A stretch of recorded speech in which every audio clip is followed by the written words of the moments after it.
Pas de panique, il n'y a pas de pénurie d'eau dans les sites d'hébergement des athlètes à l'université de Kinshasa comme les prétendent certaines langues.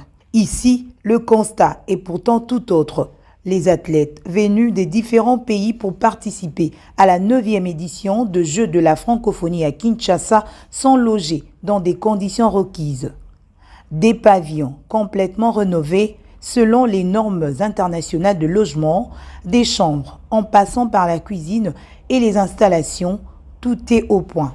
Il n'y a rien à dramatiser au sujet de l'alimentation en eau. Ici, l'eau potable coule des robinets dans tous les compartiments avec des réserves dans les citernes. Entreprise générale de construction de Kinshasa qui a procédé à la réhabilitation de ces hommes de l'Unikine balaye d'un revers de la main les informations sur le manque d'eau et explique en ces termes. La colline inspirée est servie par la régie des eaux par rationnement. Ici, nous avons des citernes qui approvisionnent les hommes.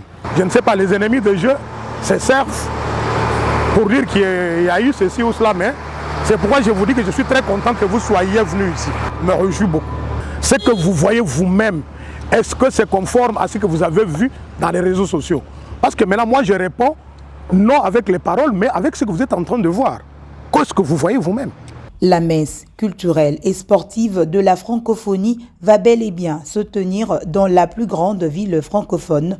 Il s'agit donc d'une mauvaise campagne. J'ai eu écho de ces fausses informations, cette fausse alerte. L'eau coule dans des robinets, contrairement à ce qui est répandu sur les réseaux. Il n'y a rien qui va nous arrêter. La détermination est là.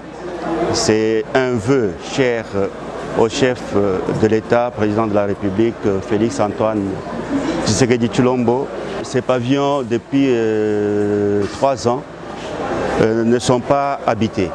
Cette colline universitaire est alimentée par les eaux de la régie des eaux. Sur à peu près 300 chambres, on a besoin d'une capacité de 40 000 mètres cubes d'eau pour assurer toute une journée convenable, en fonction de à peu près litres d'eau par athlète. Il faut dire aussi qu'il y a eu un problème technique.